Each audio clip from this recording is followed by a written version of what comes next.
then. Recording, stop, pause. Okay, great. I think we got it. All right. Welcome to the Kodawari podcast. My name is Chris, aka Swaggy C. My co-host is Nau, aka Naza, and this is episode 5 of the KodaCast. So today we have a special guest. He goes by Christopher James. He is the social media content creator for JRP, aka Johnson Research and Performance. And it's going to be a really, really exciting episode just to kind of dive into his thought process around social media, photography, and his backstory. But before we get into that, let's see how everyone's week's going. So I'll start with you now. Hey, what's going on? Wow. I think this week has been interesting to say the least, right? I think most of our team has been, as the restrictions have gotten tighter around COVID, most of our team has been working from home. So it's been pretty quiet at the shop, right? We did have a lot of servicing work on Friday, and that was, oh man, that was interesting, right? We had our friends over at YST send us some clients, right? I think we did a bunch of maintenance washes. I think it was just 3 or 4 maintenance washes, but everything went smoothly except for this one Civic that came in. Oh my God. If probably the most disgusting car I've ever seen in my entire life. On a scale of 1 to 10, it was easily a 25. You know, I'm talking about like old food containers, like just food, and yeah, I'm not even gonna jump into how gross it was. It was to a point where I was like, I didn't even want my guys to touch the car. I did it myself. I was like, you know what? Let me take care of this because this is pretty disgusting. So yeah, that was fun. That was glad that we got that done. But yeah, for the most part, it was a good week. It was a good week. Nice. I'm glad you got over that part because it sounded really disgusting. And unfortunately or fortunately, I wasn't there for that. But yeah, no, that was great. So over to you, Chris. How's your week going so far? Week's been pretty busy. Like every week's been pretty busy. There's always something to do at work. It was interesting this week though because we got to shoot part of our YouTube series, the R6 Avant, a couple other cool cars for the upcoming episodes. So that was really interesting. But yeah, just keeping busy. There's always parts and stuff in at JRP, so it's got me on my toes every day. But yeah, I mean, it's just as busy as it was before COVID. So we're pretty fortunate that we're still like going into work and not working at home. And I mean, I think I'm the only guy at JRP who could probably do my job at home, but we're kind of stuck still going in. So pretty fortunate. Can't complain. Yeah, no, that's cool, right? Because usually, a lot of these things, especially with COVID, it impacts a lot of businesses. So it's fortunate enough that we are all able to kind of still work in the car industry because it is essential. And Yeah. everyone drives a car, right? So I'm glad to see that you guys are busy because I see the content that you're pushing out, right? I mean, first off, let's talk about that RSX or RS6 shoot. How was Oh yeah. Yeah, like especially like the little technology advances that they have in the car. Like I was saying before, when you turn on the car, the little like speakers in the corners of the dash they just pop up.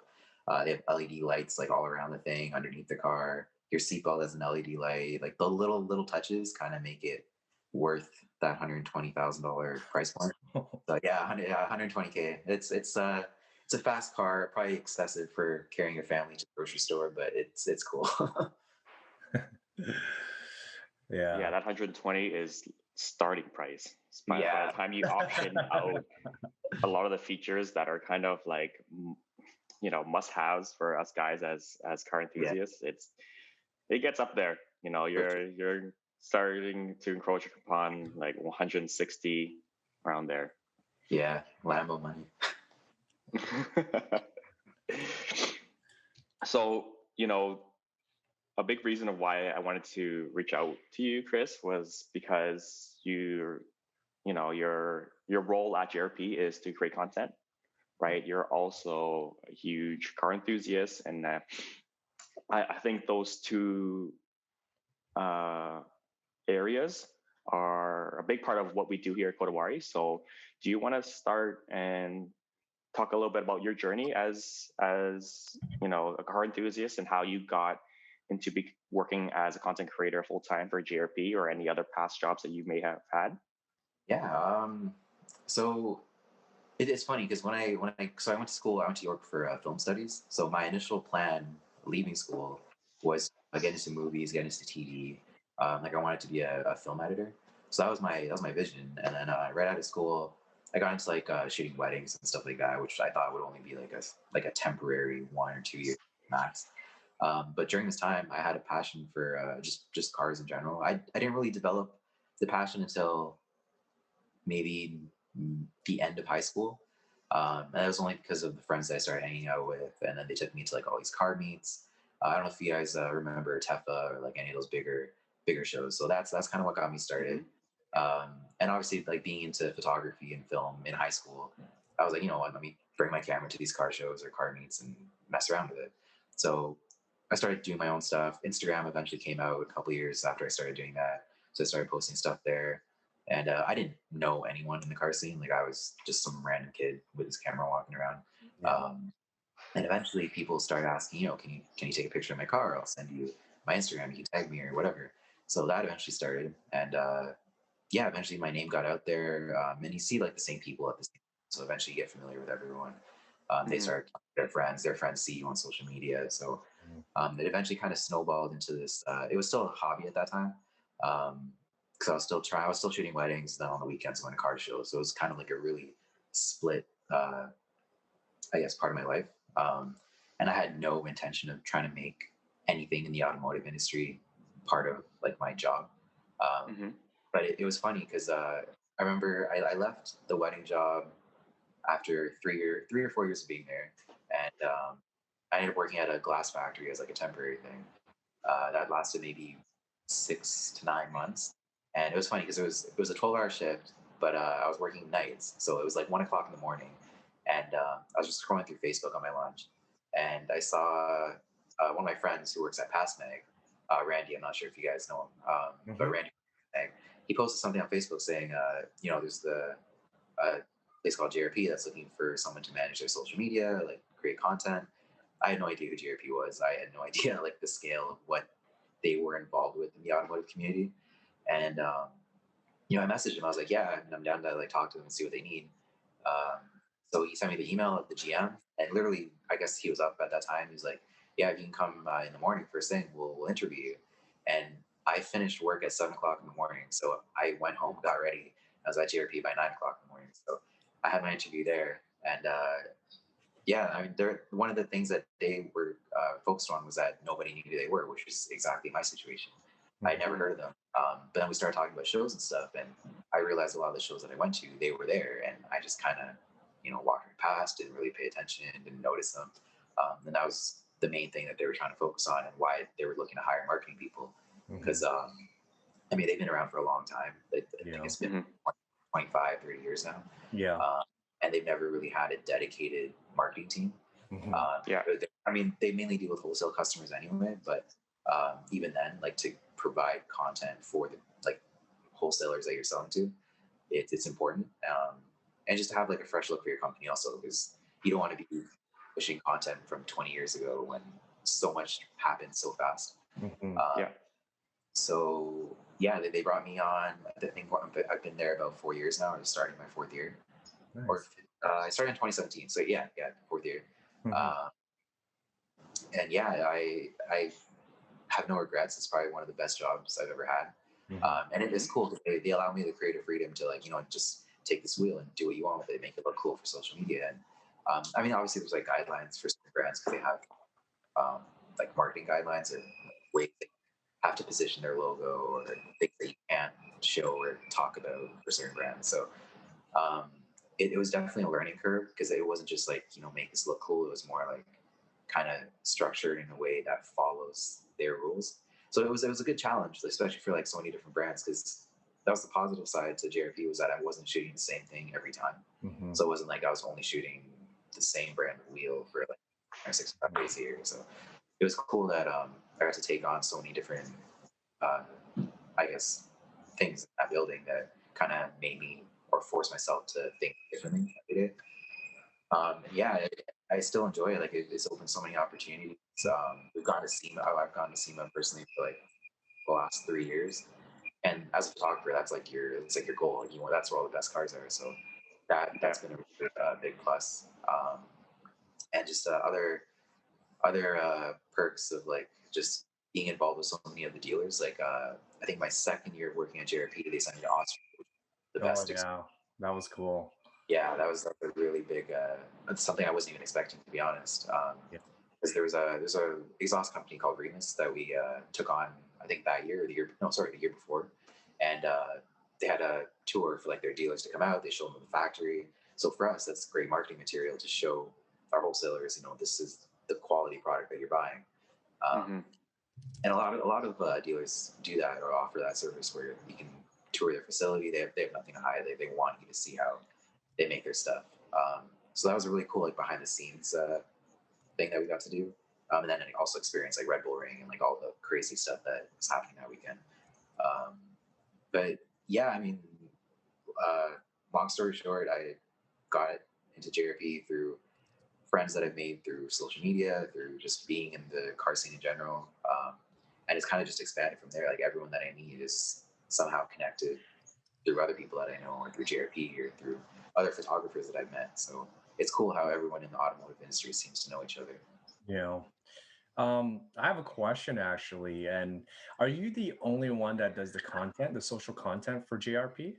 So so for the last 4 years it was just me, but we just hired someone a month ago Yeah. because it's too like well for just here because I also manage like Sonax Canada, I manage Mhm. like Remus, Tubi, this there's like a bunch of like umbrella brands that JRP exclusively Mhm. distributes for North America.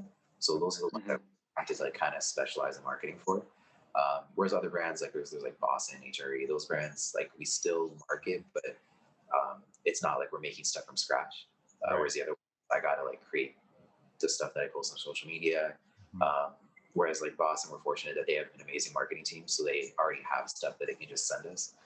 Um, but yeah, That's really cool because what I wanted to ask was when you first joined JRP back in 2017, how was their digital presence like at that time? Like, how was the following?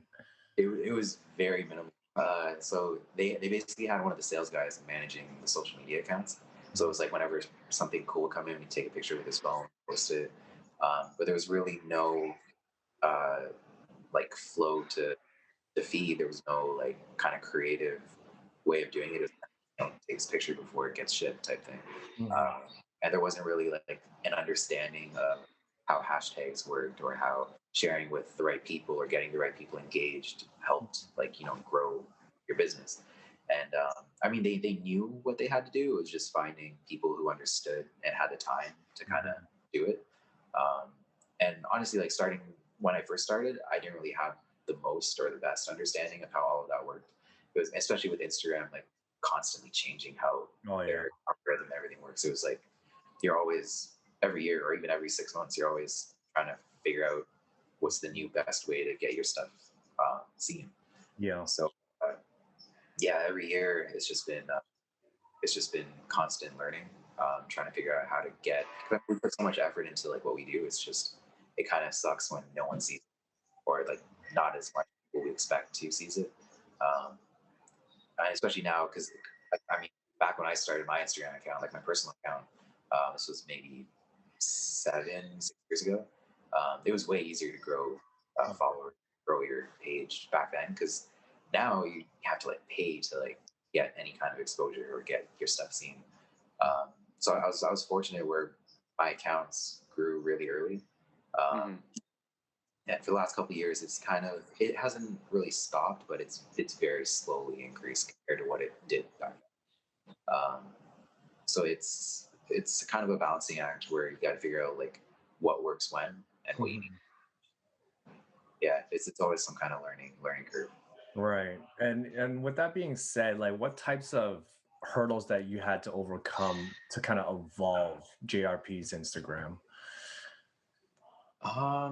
So I know equipment was a big thing because I mean I had my own personal stuff, which it was okay. Like it wasn't the greatest stuff to use, but I knew what I needed to make like the stuff that I know that they wanted. So equipment was a big thing. Um, the space that we shot in had to be usable because they didn't really have like a dedicated shooting area because I mean, it's just all desks and like sales stuff. So we kind of created like this. It's this a really small space. It's literally just a wall that we put a backdrop and stuff on. And I kind of just got a rotating table to do like the product displays and stuff. But it was more trying to make it seem like it was bigger than it actually is. Um, so I've done like behind the scenes stuff, and people are like, "Oh, that's where you're shooting your stuff," and it's literally just like this tiny room the size of like a closet that has one table, a couple lights. That's pretty much it. Um, but hurdles were definitely it was like starting from scratch really because I think they had about 3,000 or 4,000 followers when I first started, which I guess wasn't too bad at the time for just posting cell phone stuff. But yeah, in the last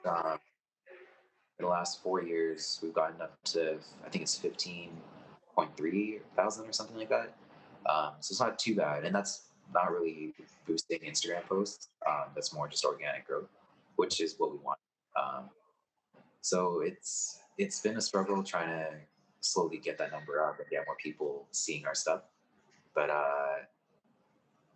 it's same problem with Facebook. Facebook, I feel it's a completely different demographic. Instagram is same thing with YouTube. Like everyone's got like their own thing. Um, but every platform seems to have a different challenge, I guess. Yeah, no, that's what we've kind of been trying to wrap our head around as well. Is that each platform needs to have its own unique strategy, and Yeah. the content you're releasing on each of those platforms should be catered to the people and the mindset that they're in when they're on those platforms.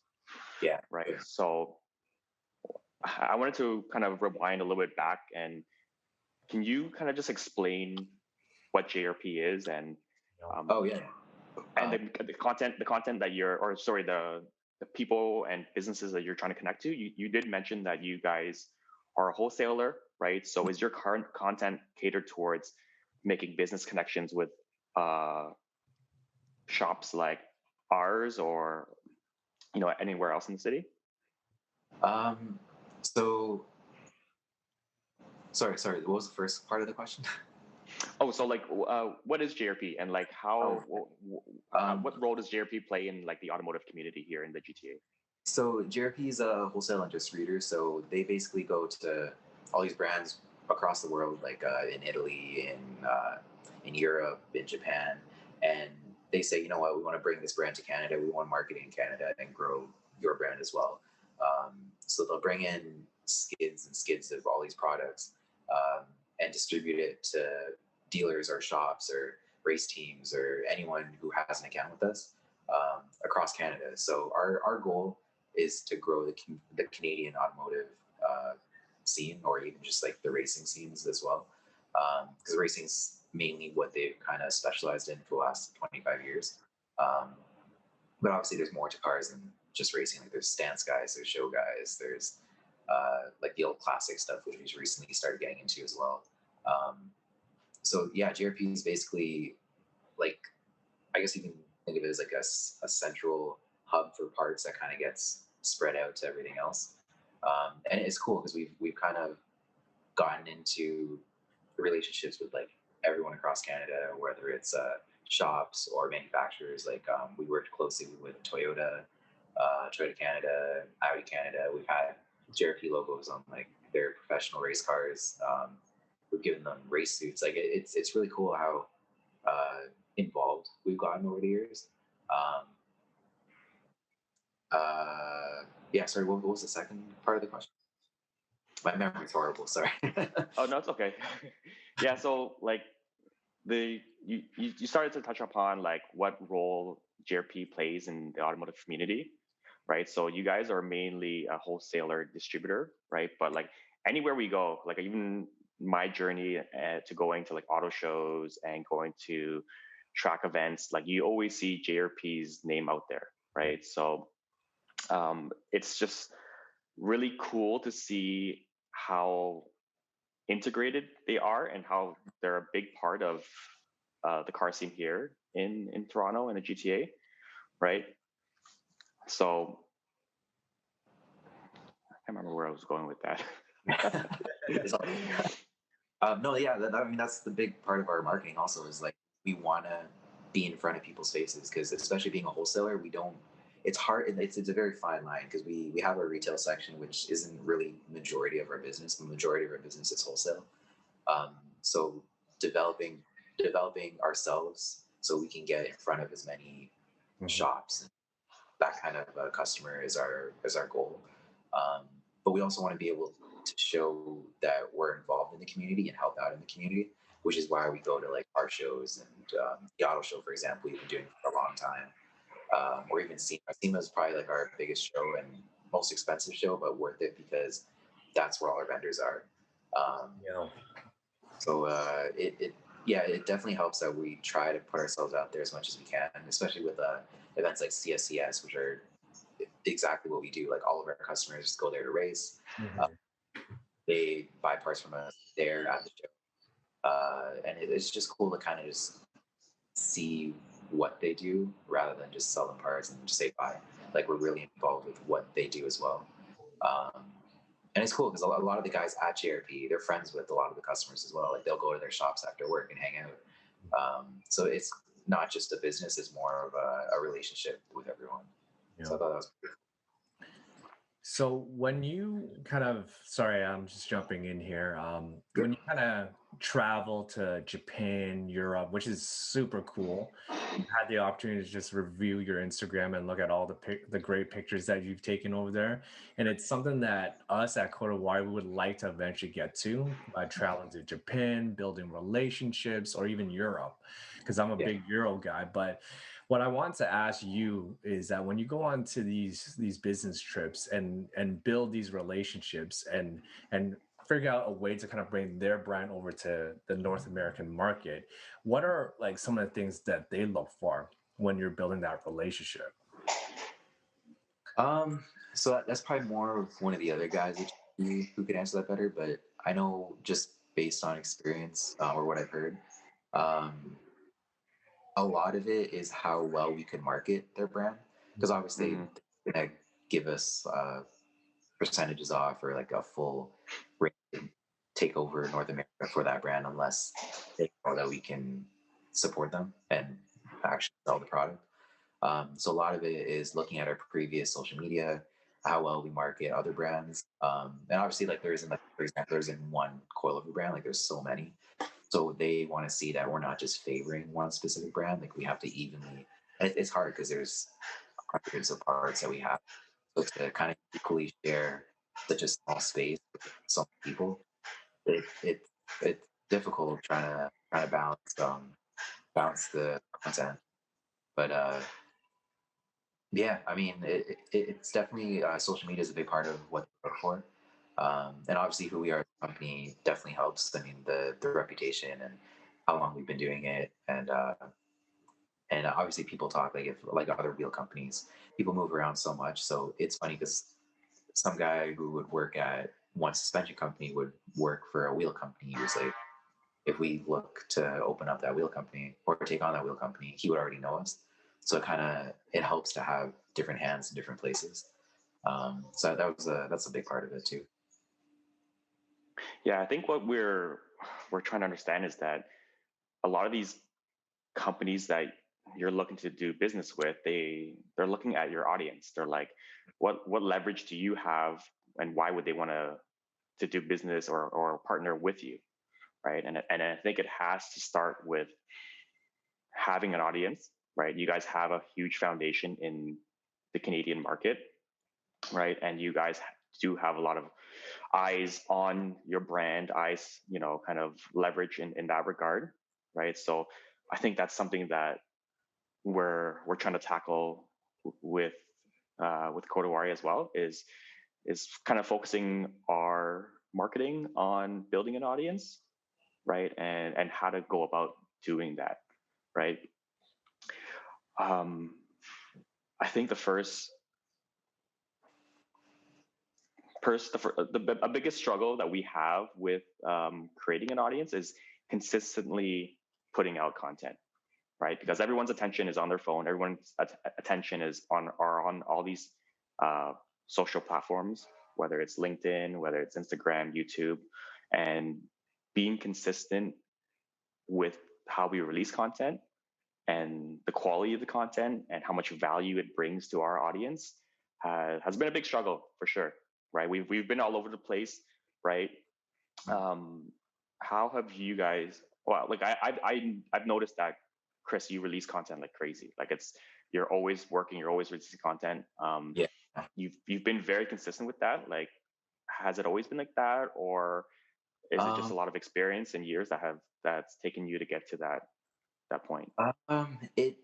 It's kind of like you have to kind of force yourself to make something, like anything. Well, not just anything. Mm-hmm. It has to be quality stuff, but it's kind of just get into like a rhythm of thinking ahead of what you want to do next while you're already shooting something.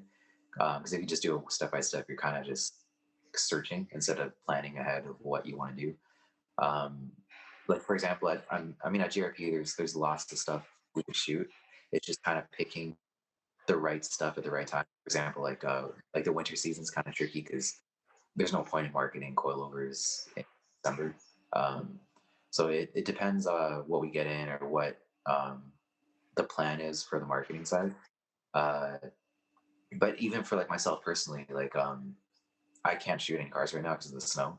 So I've gotten creative with like model cars or just photoshopping old pictures and taking cars and putting them in different places, just so I have something to post.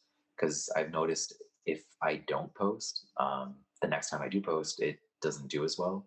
So I just have to constantly keep, at least even if it's one post a day. I've read that you have to do like 2 or 3 posts a day, which I've sometimes done on the JRP side. It gets hard because you're losing more content than you are creating. So some weeks are a bit of a struggle than compared to others, but I've noticed even simple things like creating a meme, for example, does really well.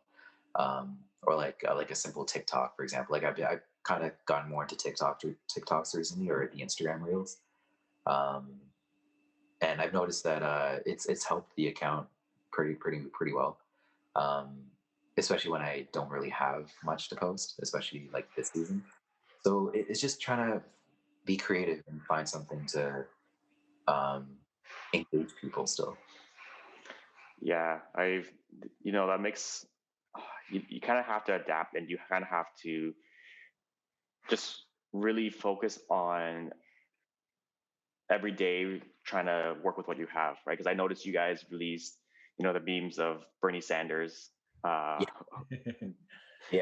few pics like that, and it's just like taking an old picture, taking what's trending right now, which is the Bernie Sanders memes, and kind of just putting it together, and people love seeing that, and it's a great way to kind of create something when it is cold, or you can't have the cars out, or you run out of ideas, right? You kind of have to keep working at it. For sure. Yeah, that's another thing. We always, well, at least like our marketing team, we always try to do things that are relevant. So as soon as we see a meme that's already trending, we try and hop on it and do our own take on it. And that seems to draw a lot more engagement than, like the car stuff's cool, but it's more relatable when you do something that a regular person would post or a regular person would see. Because it doesn't always have to be that specific content every single time. Like you can open yourself up to anything automotive related, really, and people would still enjoy it just as. I think, just to jump in here again, I think, just doing what is trending helps a lot with your audience, and in terms of garnering more attention, more followers, and more likes.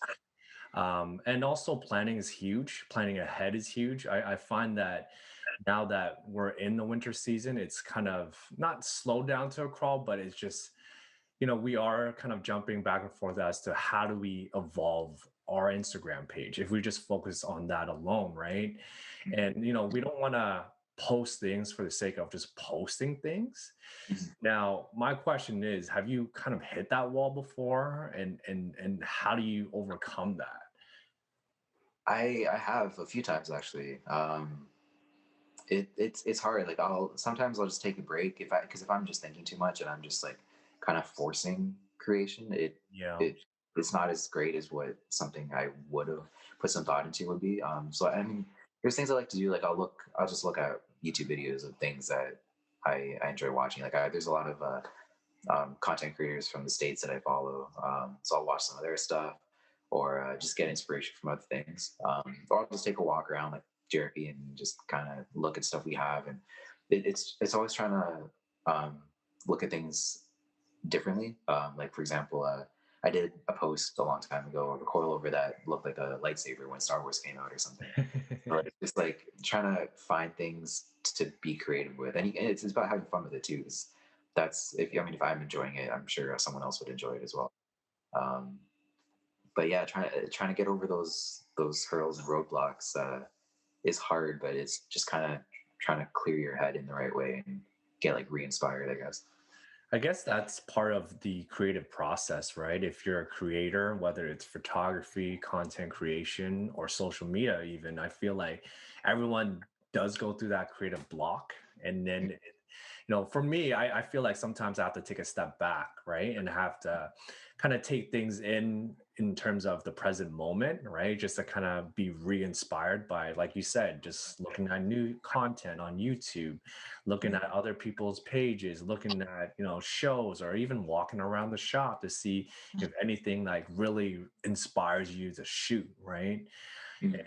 And first, when I joined Kodawari, I, much like yourself, I've shot people mainly, whether it's portraits, weddings, headshots, and that's the most enjoyment I get in terms of photography because I love capturing the moment.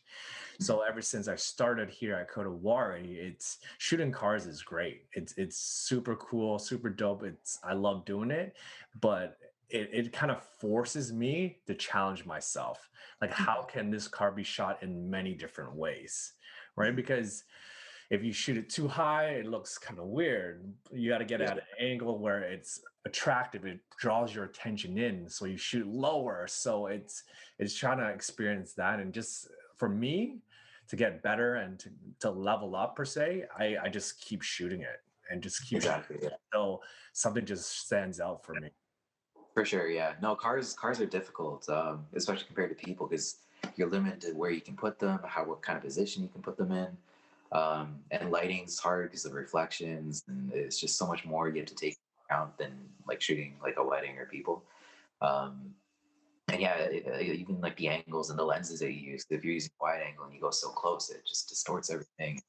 There's Mhm. so many things to like keep in mind, and especially like for like content creation stuff, you gotta frame it properly where you can use it and like scale in for like an Instagram story or use it for a thumbnail for YouTube. And it's more than just taking a picture and making it look cool. You got to think about like how you're going to use it after too. Um, Even like for JRP stuff, like I know if I'm shooting a specific car with a specific wheel, I'm thinking like, okay, maybe I'm going to use this for like the cover of a wheel catalog in the future or something. So I need the negative space to put text, and it's just this whole thought process instead of just like, taking a picture. Everyone, it's funny because my friends, they understand the work now, but Yeah. years ago they thought it was like the easiest job. And they're like, oh, you get paid to take pictures? Like that's like they didn't understand the work and the thought and the time that goes into even just one single picture. So Yeah. um, yeah, I express those same sentiments because every time I create and every time I take a photo, I think about all those things. Like, how does it look on Instagram? How does it look on thumbnail? How does it look in a square, right? And like yeah, so many different variables that I'm thinking about as I'm shooting this, right? mhm, It's not just I'm shooting for the picture. I'm shooting for mhm, everything across the board, right? exactly. And there is a lot of thought process and a lot of people that don't know photography, they just look at it as, oh, it's taking a picture. I could take a picture off my phone or something like that. Yeah, So it's there's those memes everywhere that I see. It's just you get paid to press a button. Like And And that's what it is, right? Like a lot of these nuances, it only comes with experience, Oh, for sure. right? We we definitely have learned a lot over the past year, kind of like as a startup, trying to really focus on marketing ourselves and putting ourselves out there. And something as simple as one Instagram post, we've come to learn how much time gets put into researching the hashtags, editing the videos, right? We like a couple months ago, we spent, you know, uh, an entire day as a team just trying to film a shop tour video. And then at the end, there was a piece of lint on the lens, right? So, Oh. so much time and energy gets put into these pieces of content, right? And it's been pretty cool, and it's been a huge learning process, right? And we've always kind of struggled with walking that fine line between, okay, are we putting too much time into one project, or should we move on, right? We have a certain pride, a certain kind of level of quality that we want to kind of showcase for Kodawari. And I think that's something that everyone struggles with, is dealing with that professionalism, right? Where you have your ego and your pride so consumed by um, the last thing that you've produced or the last thing you created, right? So trying to figure out where to draw the line has been something that we've been facing, or we've been trying to work around. So how do you know when to stop? How do you know when to, where like this is enough, and I shouldn't be kind of nitpicking this one pixel or this 2 second edit or something like that? See, I have the same problem. Like if something's off or something's wrong, it bothers me, and it's just because it's a reflection of JRP, but it's also a reflection of me, just because everyone knows that I made it. So it's like Yeah. and especially like knowing like or being friends with like all these other content creators and photographers and videographers, it's like I know if I screw up something, I'm gonna hear about it later. So it's just I feel like as long as I got the message across and it's in a creative way that I'm okay with, I feel like it's okay, and I can kind of just say, I just push it out. I'll start on the next thing.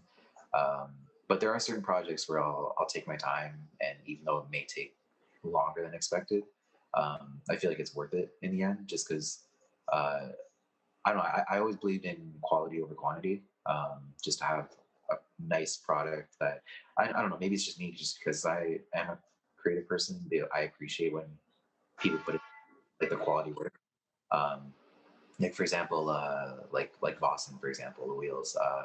I love their stuff because they are creative. Like the way that they use lights and the way that they Yeah. make wheels look more than just like something spinning on a white backdrop. So I don't know. But as me personally, I appreciate when people put in the time and the extra work, and I'm like, like that's what grabs my attention. Um, but I mean, the like advice of other people that I work with really helps. Like I'll be like editing something repeatedly, and eventually I kind of miss things that someone else would just notice right away because I stare at it for so long. So it helps that I'll get one of the guys to be like, "Hey, come look at this," or "What do you think of this?" And like, that's cool, or maybe you could change this. And it's nice to have people's opinions to kind of confirm what you think is good, or to kind of help you out in changing things. Yeah, yeah, having that different perspective, especially when you've been staring at a project for a really um, large amount of time, right? Chris, I'm sure you can speak to this because you do all the editing for our photos and stuff like that, right? I'm a little OCD, so. Oh yeah.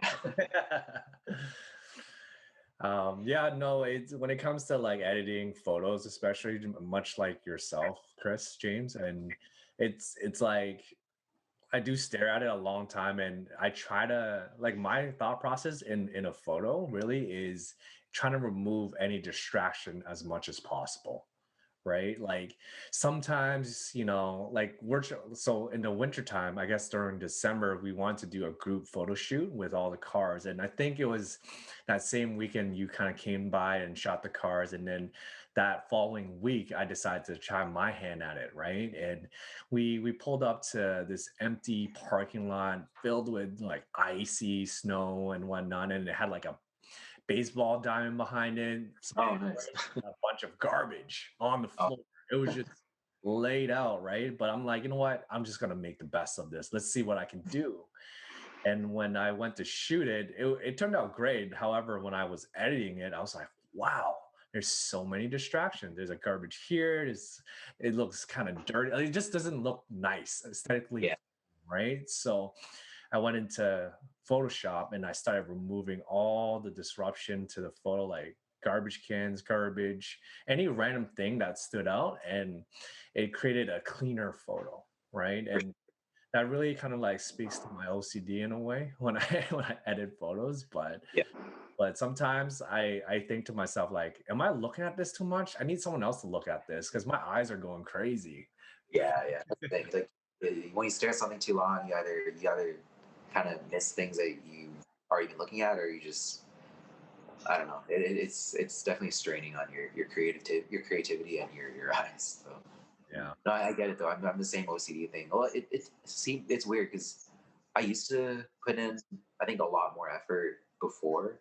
Um, Obviously, if it's something that's going to get printed or go on social media, I put in the time. But stuff like I don't even know for like just stuff around JRP, I'm not as picky or as OCD as I used to be. Um, just especially because now like I'm trying to push out stuff. It's the same thing we were talking about before. Where you're trying to push out stuff as fast as you can or as much as you can. Um, but I do feel that OCD thing when I do get a project that I like and that I want to put the time into, and I know it's going to be used for like a bunch of other things. Yeah. Then it's worth it. It takes time, but it's worth it in the end. Hmm. Yeah, I think that's something that we're starting to learn too. Like we're still very in we're in the early stages of learning how to market ourselves, but you just have to keep doing it. You just have to not be too consumed by um, making everything perfect, and just like setting goals for yourself where you know what, I don't care um, about the super fine details, but let's, as a company or as a social platform, let's really try and aim for one post a day, and let that kind of goal be a guide to how much time you can actually spend nitpicking over these small things, right? Because like when you spoke about like Vossen, right? Like they're a relatively, the new wheel company. Like they've been around for sure, but the Mhm. way they've been able to market themselves and really build that audience uh, has only been able because they release so much content, Hmm. right? Like they were, compared to most wheel companies, they would hire somebody else to do it, but Boston seemed to, like, they were always shooting and putting out content, and that got everyone's attention, Yeah. right? And that's how they were able to, so I guess, rise so quickly in the wheel industry. That's the thing. Like their whole company, it's like they're like a media company before a wheel company almost. Hmm. Because like that was the first thing that I noticed when I first started. Because I mean, I knew Boston, but I didn't really know Boston before until I started working at JRP. And the more I paid attention to their stuff, I was more concerned with like the cool stuff they were shooting rather than the actual wheel itself. So I think as long as you grab someone's attention, the everything else kind of just funnels through the Hmm. rest of it. Um, Yeah. so yeah, it's almost like every company, well, especially in our generation, every company's got to be a media company before they are uh, like whatever they're selling. Yeah. I have to Yeah. go ahead now. Sorry. No, no, go ahead. No, I just wanted to comment. Like I've seen, because for me, I've always followed the car industry, and I've seen the come up of Volson, and I'm really amazed of their marketing team. Right, they are doing an amazing job. Right, they market as if they were the Apple of wheels. Yeah, that's basically it. That's how strong their brand power is, and that's something that we want to strive towards, right? So I mean, like everything about Volson today was so different like 5 years ago, right? Yeah, Because you would look at this newcomer and like, ah, it's just another wheel company. But then the way they took it and evolved it, was like super amazing. So I mean, I have to give a shout out to the Boston team. That's the thing. Like it's your social media presence. Like whatever perception you put out as your company, it's all based on what you put online. It's interesting because it never used to be like that like 10 years ago. Hmm. Um, but yeah, social media is definitely a big part of how you look at someone or how you look at a brand or a company.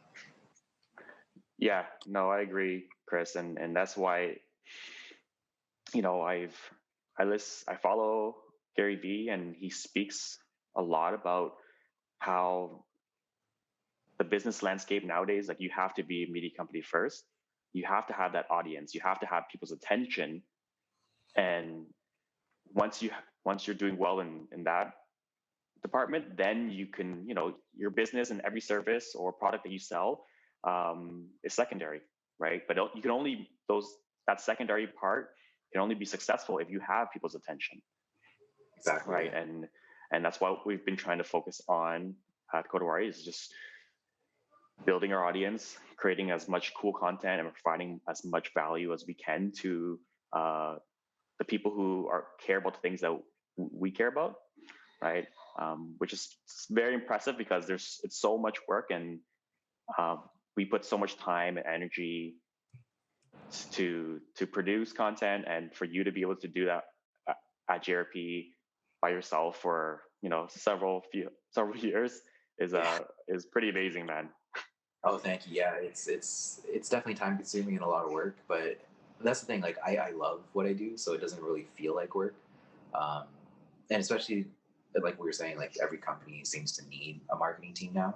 It's a plus Mm-hmm. side for like, everyone who's a photographer, videographer, even a website designer, anything creative, because you have like all these opportunities now, and a lot of these companies that have been around for a while, like JRP for example, they all need someone who can shoot photos and do videos and create stuff because a lot of them are older and they're not willing or able to take on, you know, the Adobe suite or understand Instagram or TikTok or whatever other new app comes out.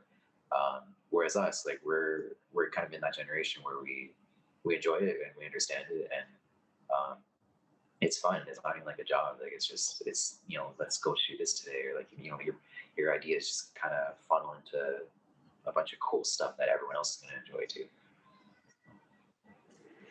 Yeah, no, that's Yeah. cool. Yeah, no, seeing that you do a lot of the photography, I want to talk to you a little bit, touch on video. So do you do video as well? I do, yeah. So video was actually my primary like goal because I wanted to get into movies and video editing and stuff like that. And photography kind of came when I started shooting weddings because the company I was working for, they needed, I guess, someone who could do everything.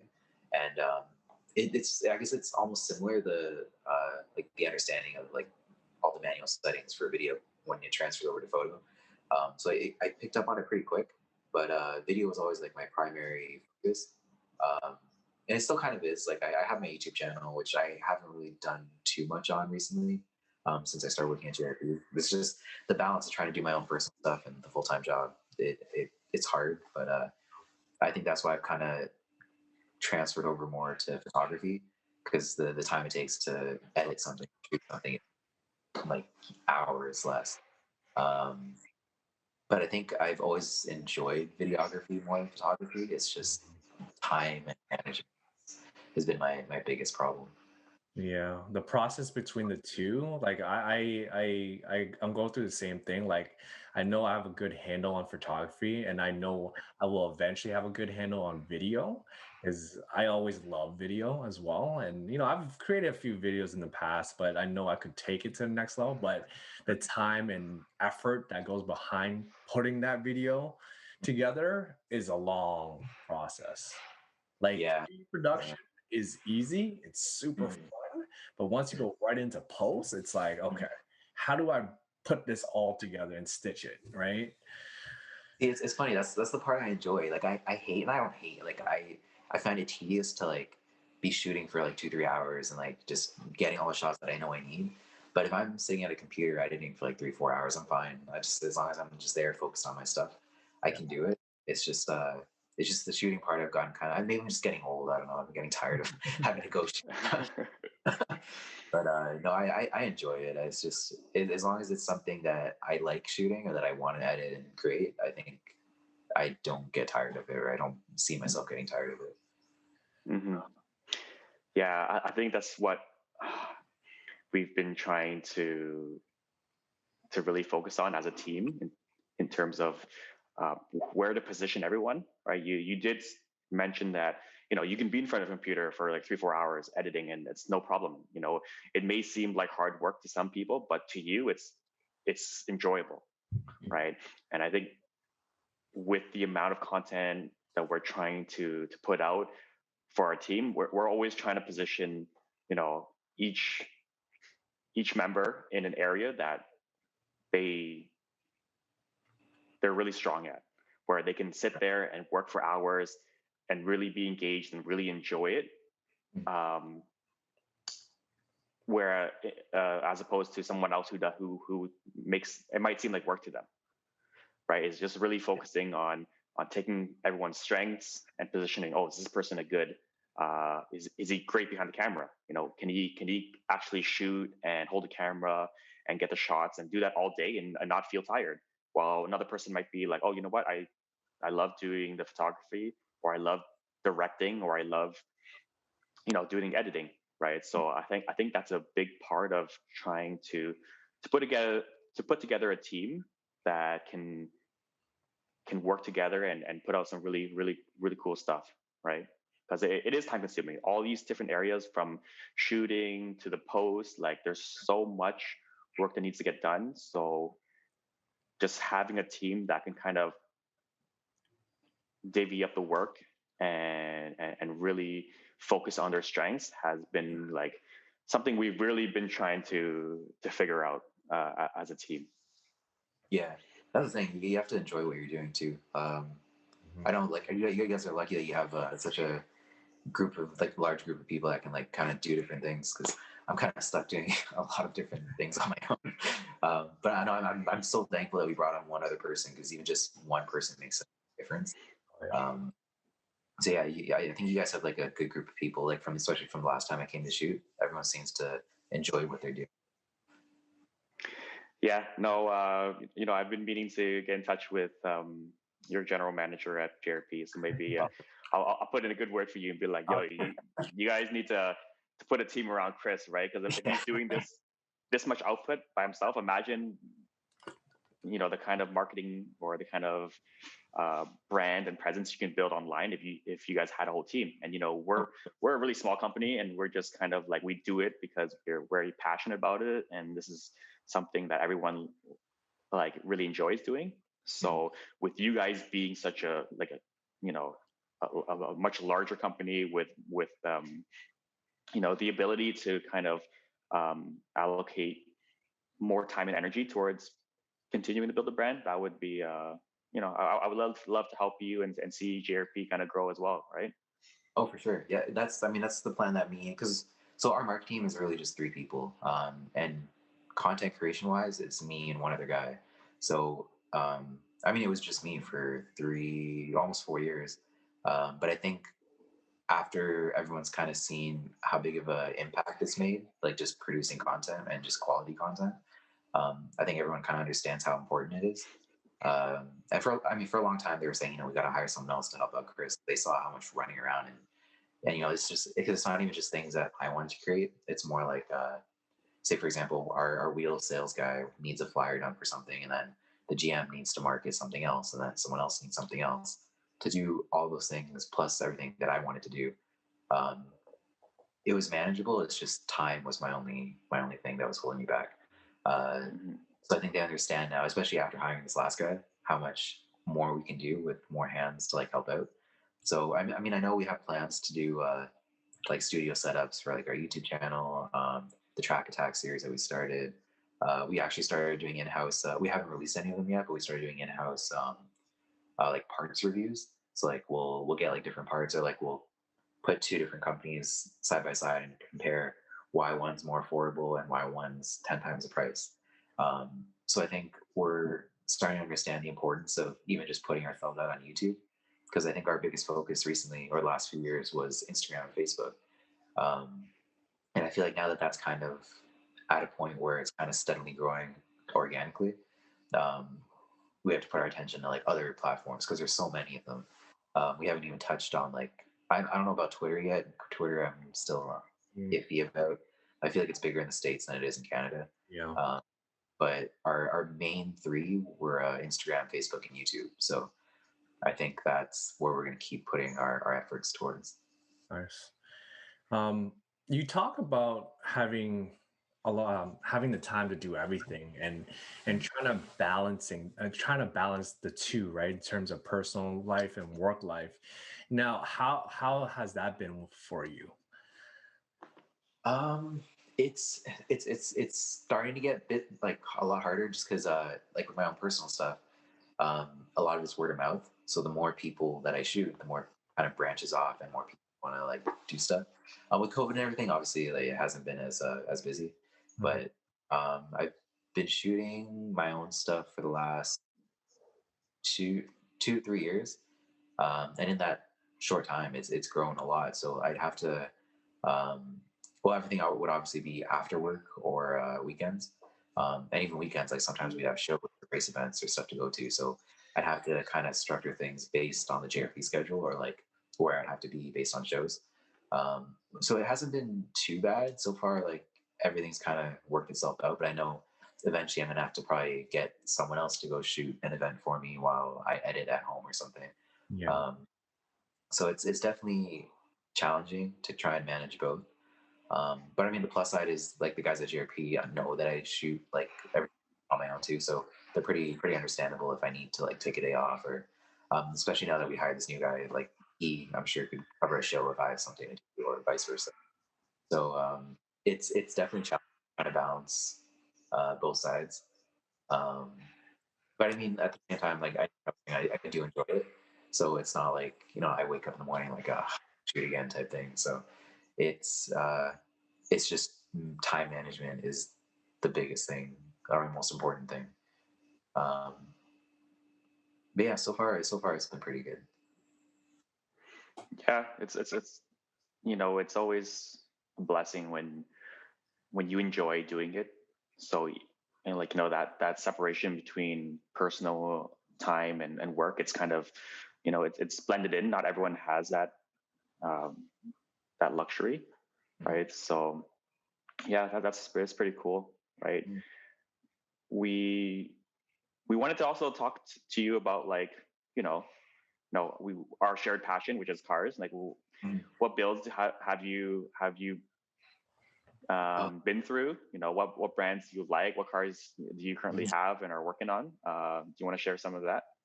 so I tried to count last night. I think I've had about 23, maybe 24 cars in my lifetime so far. Wow. Yeah, it's so Yeah.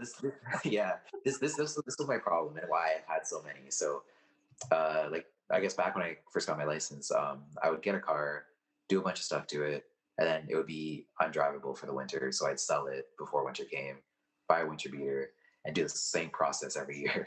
So every year I was going through 2 or 3 cars, and they were cheaper cars. Like I my very first car actually I bought for $1 off my dad's friend. Shut It was up. Mm-hmm.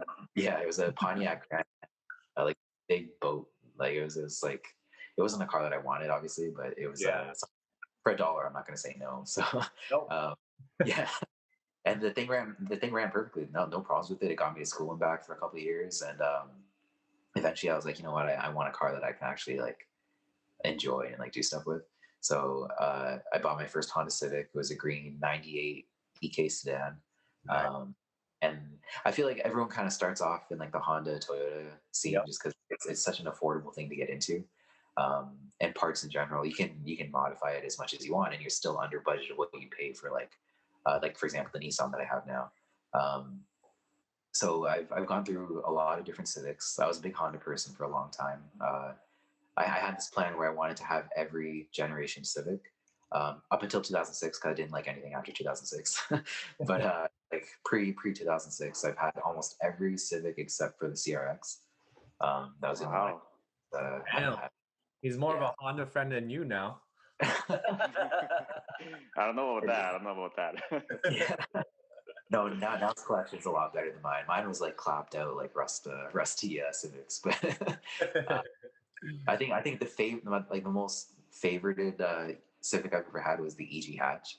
Um, that was probably my all time. I regret selling that thing, but I mean, it is what it is. It is probably the one car I wish I could get back. But yeah, like all those cars were like under $5,000, I think, that I paid for them. So it was just constantly like recycling that same money over and over and over. Until eventually I worked at JRP in 2017. I bought my 370 in 2018, which was a huge jump from my 98 Civics to a brand new car.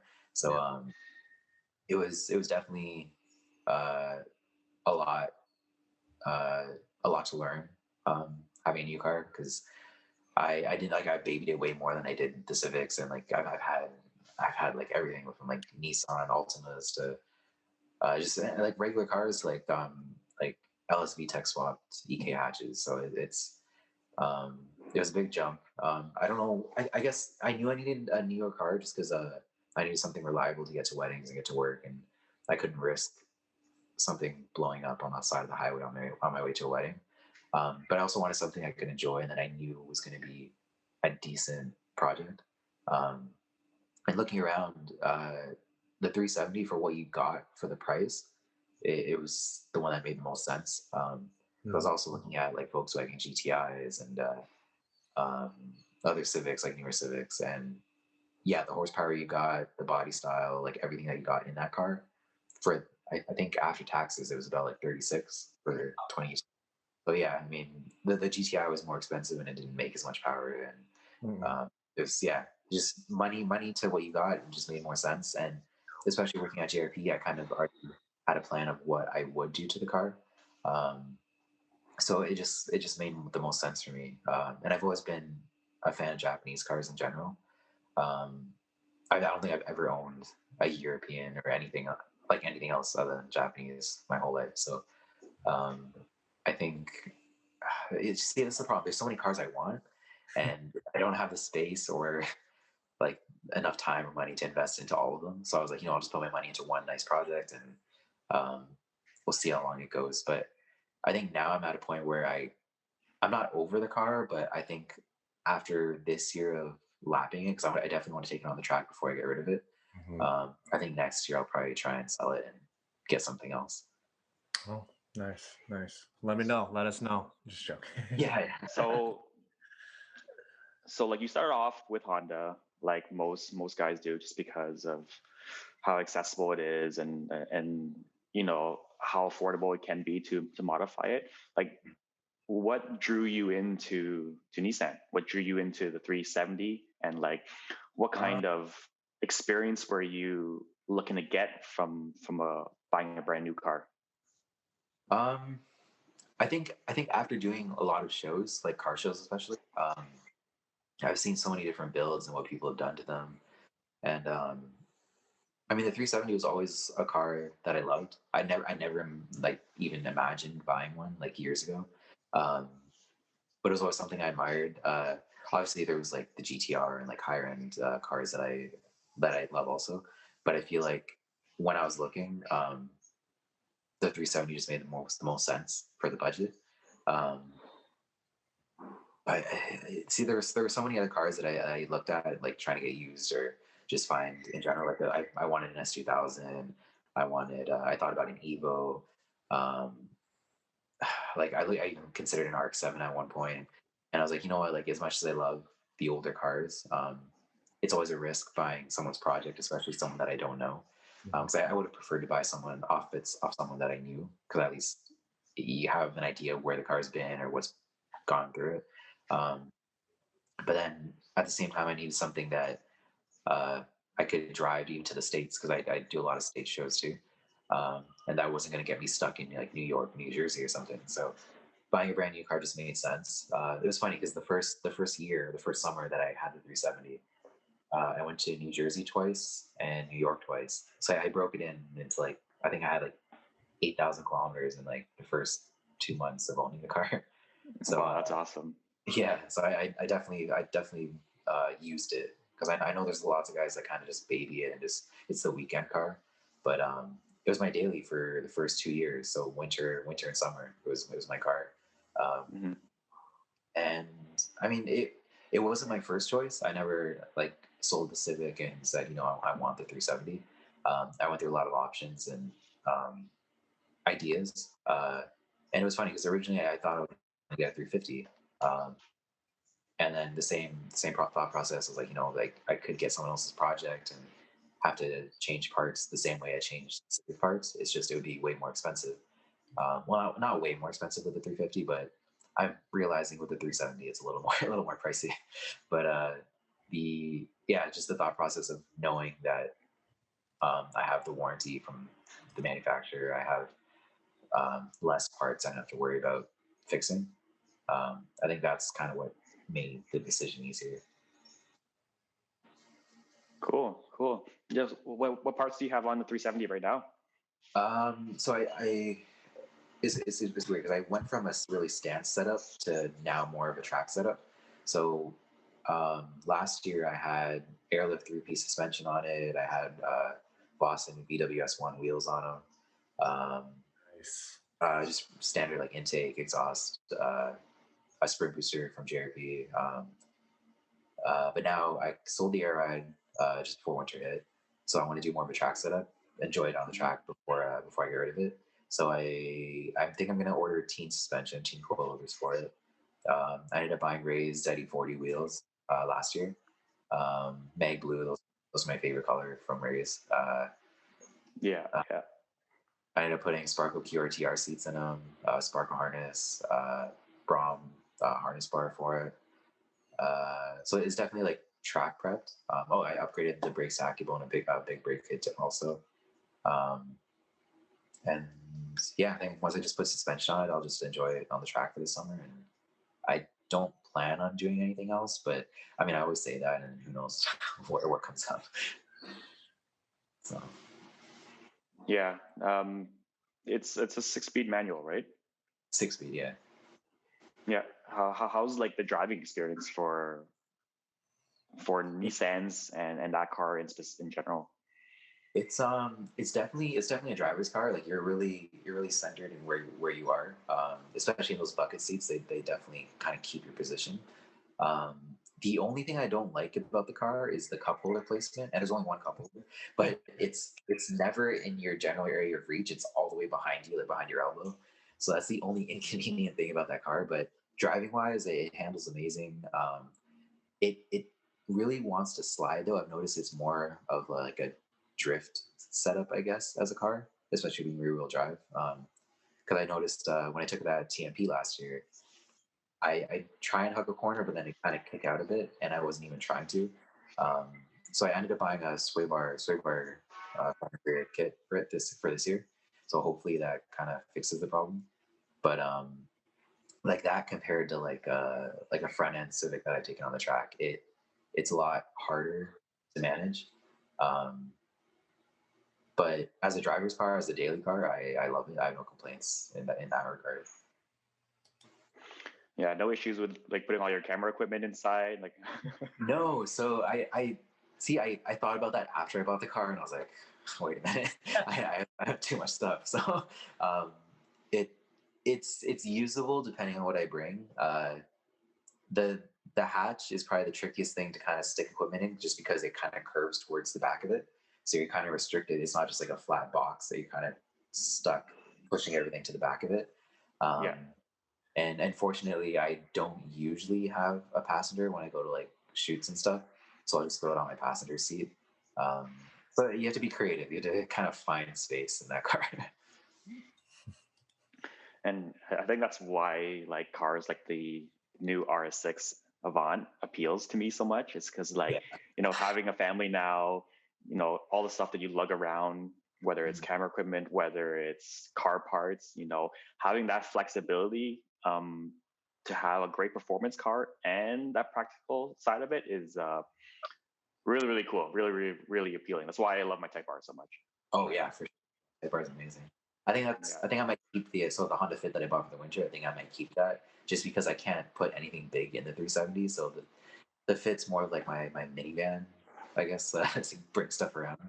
But yeah, it's the 370 is not I guess a convenient car to own as a as a daily. But I mean, it's just me. Like I have no family or anything. I gotta stick in there. So it for now for my lifestyle it works. Um, but I know soon I'm probably gonna have to get rid of it and get a more sensible sized car. Yeah. Cool. But yeah, we're gonna start wrapping this podcast up. Um, you know, Chris, you've been wonderful, man. You've been so generous with your time, shooting at the shop, jumping on a podcast with us on an early Sunday morning when you could, be still in bed sleeping, right? So I'm probably back to sleep. That's my fault. Sorry, guys. No, don't worry. No, I appreciate it though. Thank you. No, we're so grateful. We love kind of building, relationships with other members in the car community. I think a lot of our values align in terms of what we're trying to do and just trying to affect the automotive community in a positive way, right? So thank you again, Chris. I'm really excited for all the future projects we'll be doing together, right? Yeah. I'm really looking forward to building a relationship with JRP and seeing where this goes. Awesome. Yeah, no, I'm looking forward to it too. I appreciate it. Yeah, no, thank you so much for joining us today. It was a pleasure talking to you, meeting you. I know I didn't have an opportunity to talk to you last time when you guys did the photo shoot, but now that we're well acquainted, I look forward to kicking it with you in the future. And, you're more than welcome to join us anytime when we do a podcast. But other than that, that wraps it up for our podcast today for KodaCast. Thank you so much for tuning in. And until next time, we'll see you guys later. Have a good one.